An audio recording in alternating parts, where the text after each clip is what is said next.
یو کس تپوس کړی دی، مونږ د ګنډلو کار کوو او کپڑا هول سیل باندې واخلو او گاګ ته د پرچون پر ریټ باندې لګو. آیا دا جایز دی او کنه؟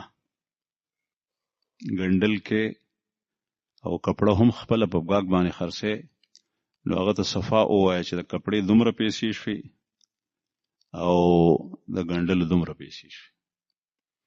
چې کله دا فرقو کې ریټ وته معلوم کې کچری هغه ته تداوي چې زه تا ته توک په حساب سره کپڑا درکو، اوس باغې کې پرچون باندې خرڅول او ګټه اخیستل دا ناجایز دي. او که تا هغه ته وی چې په خپل ریټ باندې در کوم دومره کپڑا شو دومره ګنډل شو، نو ټیک ده. معاملات صفا کول پکار دي. صفائی معاملات هم دغه ته وي چې ته د کپڑې خپل ریټو خې د ګنډلو خپل ریټو. یو کس تپوس کوي چې د سفر دوران کې موس قضا شي، نو چې کور ته راشم نو بیا به پوره موس کوم او که سفرانه یعنی قصر وکوم؟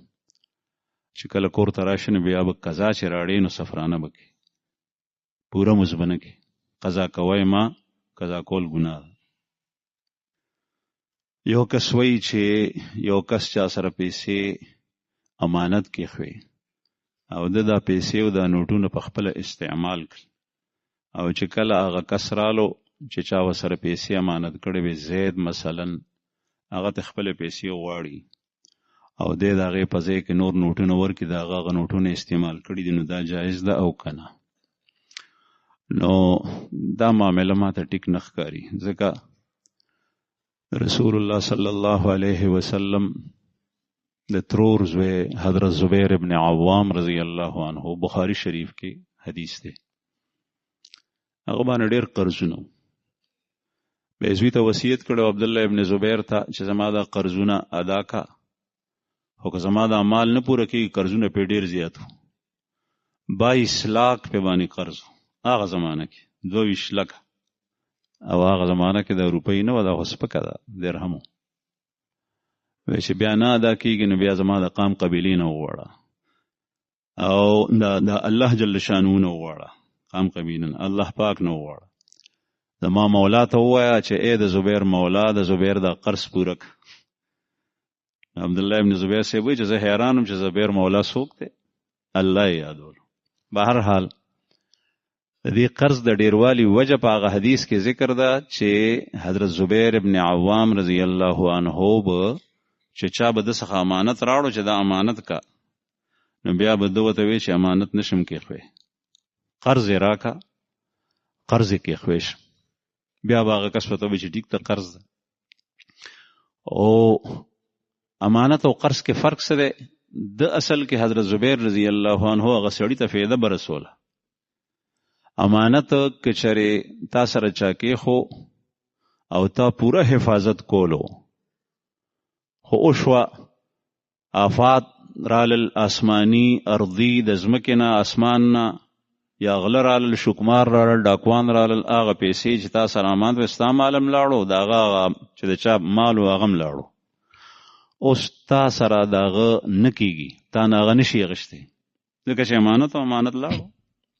ها که چېرې تا په خپله ځای کړی استهلاک په صورت کې، نو بیا هغه چې کوم دی نو هغه یې تا پورې کېږي. نو حضرت زبیر رضی الله عنه د دې خاطره که چېرې دا زمانه ضایع شو، پته خو لګي نه، جهادونه بو جنګونه بو، نو بیا خو د دې سړي مانه نه رسی، نو بیا به ورته وایي چې قرض یې راکړه چې ستا پیسې زمانه پوره رسی، بیا به هغه پیسې استعمال کړي چې قرض به یې واخیستې. زما مطلب دا دی چې یو سړی تا سره یو شی امانت کې، نو اوس به د هغې امانت غوټې خیال ساتي، هغه به محفوظ کړي چې بنده یې درکړه بنده به دغسې ځان سره محفوظ کړي، ګورې به یې نه، هغه خو لګول پرېږده. قرض چې دې واخیستل هغه ته تصرف کې لګولی شي، د هغې په ځای باندې بیا ورکړي، هغې نه فایده اخیستلي. او امانت چې کوم نه دا پردی مال حفاظت کولی، که چېرې ته حفاظت نشي کولی نو هغه ته صفا ووایي چې وروره زه ستا د مال حفاظت نشم کولی. یو کس وایي چې معجزه او کرامت دا دواړه فعل اختیاري دي او که غیر اختیاري دي. معجزه او کرامت دواړه په یو خبره کې مشترک دي چې یو هم خرق عادت کار ته ویلی کېږي، بل هم خرق عادت ته ویلی کېږي، معجزه هم او کرامت هم. خرق عادت مطلب دا دی چې عام روټین امخت او د عادت خلاف کار وي، دې ته معجزه او کرامت وي. او عموما اصطلاح کې معجزه هغې ته وایي چې هغه د پیغمبر په لاس باندې څرګند شي هغه کار.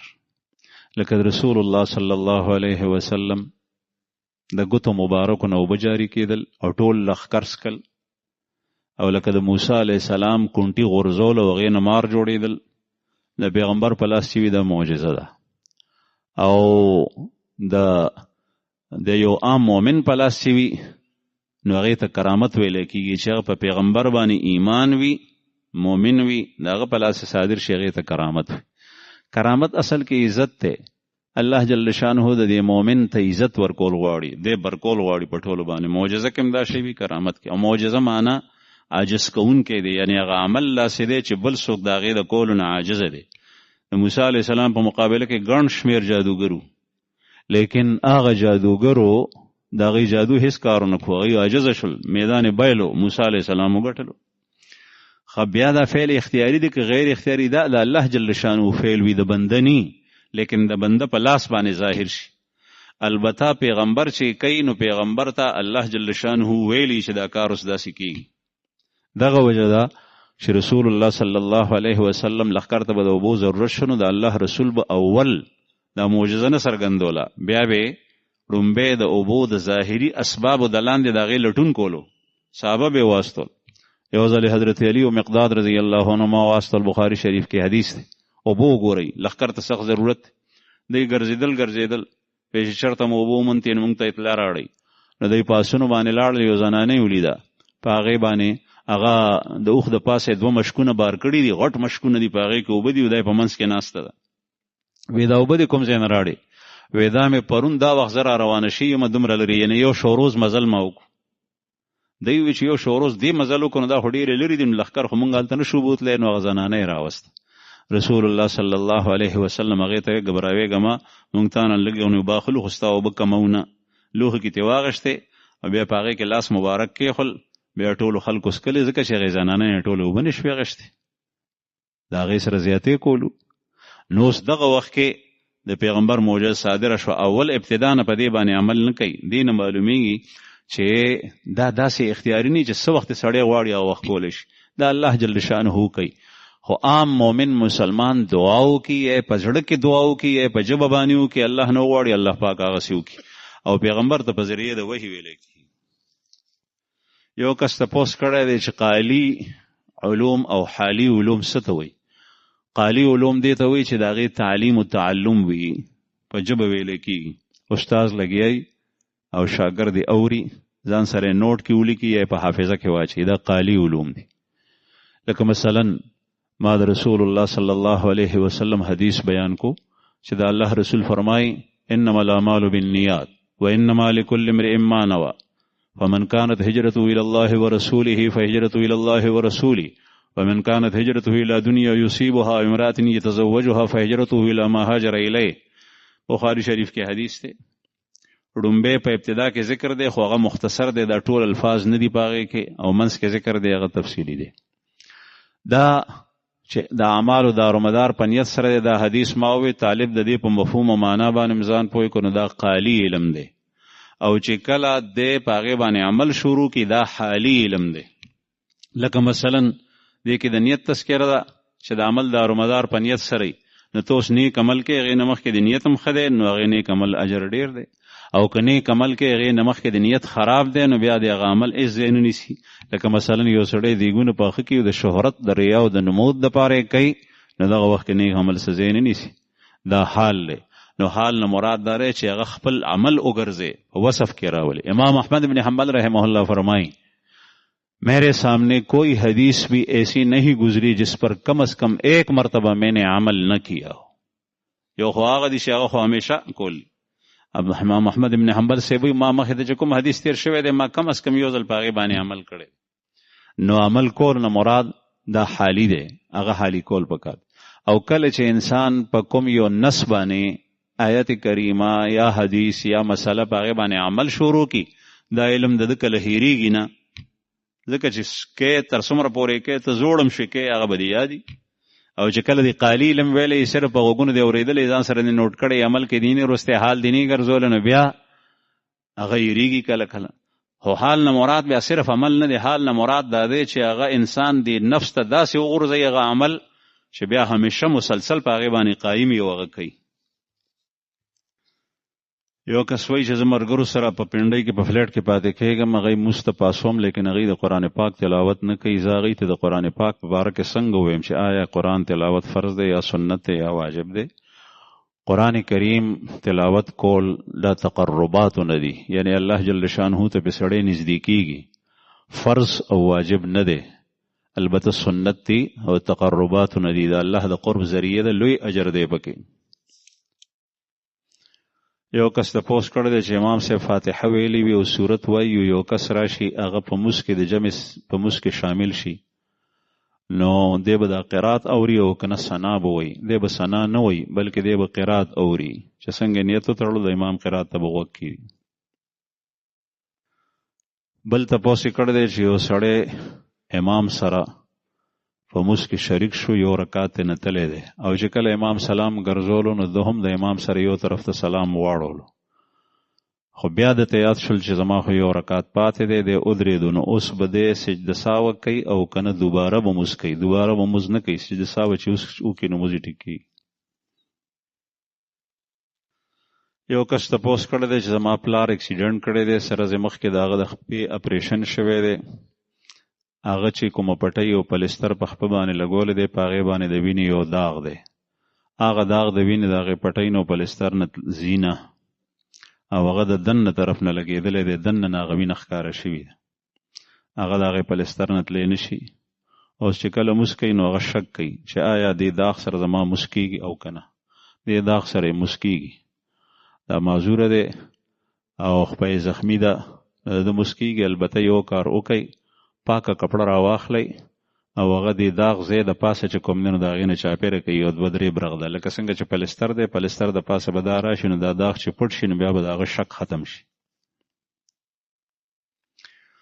بل تپوس یې کړی دی چې زه یو دکان کې کار کوم، د هغې دکان چې کوم مالک دی هغه مونږ ته ویلی دي چې تاسو دکان نه څومره خوراک خوړی شئ، روزانه خوړی شئ.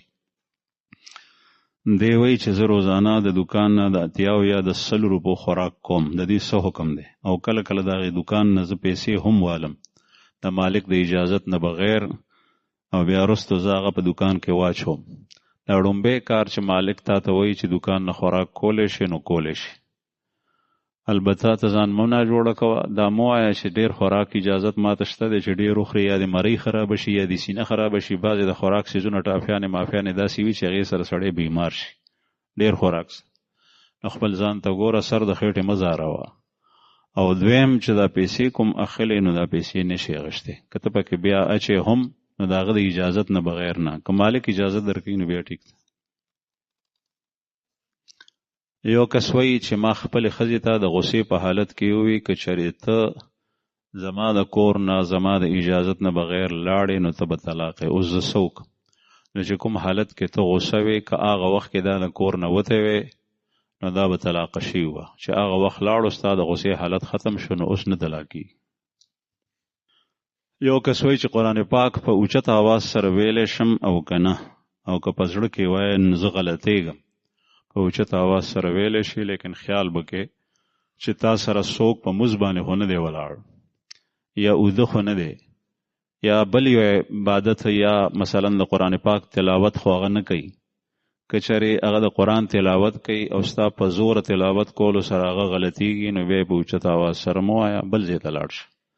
یا یو کس ملاس دی، اوده دی او ټیم د خوب دی، بیا په اوچت آواز سره مه وایه. یا یو سړی په مونځ باندې ولاړ دی، بیا په اوچت آواز سره مه وایه چې د هغه مونځ خطا کېږي.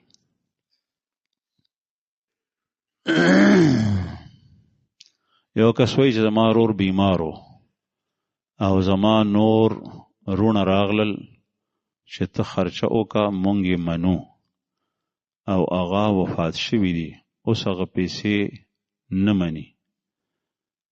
زه د یتیمانو پیسو نه زه اخیستی شم او که نه؟ نه، داسې نشي کولی. البته چې تا سره رونو تا ته ویلي دي چې ته خرچه وکړه مونږ یې منو نو ته هغوی نه اخیستی شي. که خپل حساب کې کتاب وکړه او هغوی ته مخې ته کېږي چې څومره خرچه په تا راځي، هغه په تا راغلي ده، نور دې په نور رون راغلي ده. او که چېرې هغوی نه درکوي نو هغوی بد کوي، البته تا ته به الله پاک د هغې اجر درکړي. یو کس وایي چې د ایصال ثواب په غرض باندې چنده جمع کول دا څنګه دي؟ که په ښه زړه باندې څوک ورکوي ټیک ده، چنده جمع کول جایز دي، او د چا د ثواب دپاره یا د خپل ځان دپاره.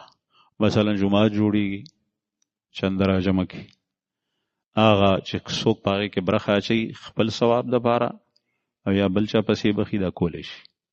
رسول الله صلی الله علیه وسلم د صحابو نه چنده جمع کړې ده، او په چنده کې تذلیل نه دی پکار، داسې کار نه دی پکار چې هغه سپک وي.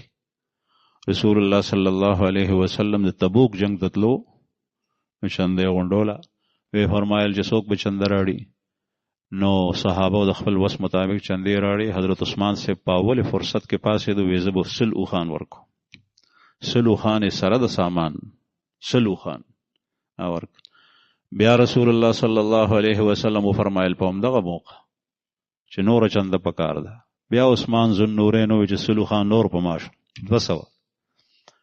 بیا په دریم ځل نبی کریم صلی الله علیه وسلم وفرمایل چې چنده، عثمان صاحب وی سل اوښان نور ما ورک، 300 اوښان په یو موقع باندې په چنده کې ورکړل. نه چندې ترغیب په چنده کې ورکړل، نو چنده کې د ثواب دپاره که هغه ثواب ته بل چا ته بخې نو مې بخلی شي. بل تپوس یې کړی دی چې د کویدنې نه پس د جینۍ والا کسان، هغه چې د کوم الک کویدن شوي د هغه ته د سرو زرو ګوتې ورکړي، دا شرعي اعتبار سره جایز ده او که نه؟ که په خپل زړه سره یې ورکوي په خوښه سره نو ټیک ته هدیه شو. بل تپوس یې کړی دی چې سورت ملک د ماسخوتن د مونځ نه پس یا د وتر مخکې تلاوت کولو سره ثواب ملاویږي که نه د عذاب قبر نجات باره کې؟ د ماسخوتن د شپې د سملاستو نه مخکې سورې ملک تلاوت د منجیه د روایتو کې راځي چې د عذاب قبر نه د پناه ورکوي. او باقی د ماسخوتن مونځ د وتر نه مخکې دا مکو وتر که ته ماسخوتن مونځ سره کې نو اول فرض کا، بیا سنتو کا، بیا وترو کا، فورن بیا د هغې نه پس تلاوت د سورې ملکو کا. او که یو سړی هغه وتر پابندۍ سره پښمني پاسي او هغه وخت کوي نو بیا کولی شي، لیکن وتر رستو کول نن سبا زماني مسلمانانو ته نه دي پکار، ځکه چې شیطان به دې اوده پاتې کی پابند سي، بیا به د وتر قضا شي. یو کس تپوس کړی دی چې زما یو دوست دی، هغه څخه گاک رالو، گاک سره 10 روپۍ په سودا کې کمې وې. ده ورته وویل دکاندار چې دا 10 روپۍ هم راکړه، ځکه چې ته ډومبی ګاکې زما او که تا دا کمې راکړې نو بیا به ټوله ورځ ګاکان نور هم ماته کمې راکوي. آیا دا خبره ټیک ده؟ دا خطا ده، غلطه ده. ستا خوښه ده که هغه ته هغه 10 روپۍ پرېږدې هم او که اخلې هم، لیکن دا مفروضه خلکو جوړه کړې ده چې 10 روپۍ مې تا نه کمې واخېستې نو بیا به ټوله ورځ ماته خلک کمې راکوي. دا غلطه ده. بل تپوس یې کړی دی چې بعضې خلک وایي چې پیسې بیا بیا مه شماره، ځکه چې بیا بیا شمارې نو دې سره پیسې کمیږي. دا خبره هم غلطه ده چې بیا بیا شمیرلو سره پیسې کمیږي. البته که څوک دا وایي چې برکت یې کمیږي نو دا ټیک ده، او وجه یې دا ده چې پیسې بیا بیا شمیرل دا د پیسو سره محبت دی. دا به د هندو بڼیان کارو چې هغه به پیسې شمارلې ټوله ورځ، که ګاک بنو نو بیا به روپۍ په روپۍ کې خو، اتانیس به په اتانیس کې خو، سلورنیس به په سلورنیس کې خو، ټوله ورځ به یې دغه کار و، ګله کې به لګیا و. نو دا د پیسو سره انتهایی محبت دلیل دی. دومره محبت نه دی پکار چې ته بیا بیا شمارې، برکت دې سره ختمیږي.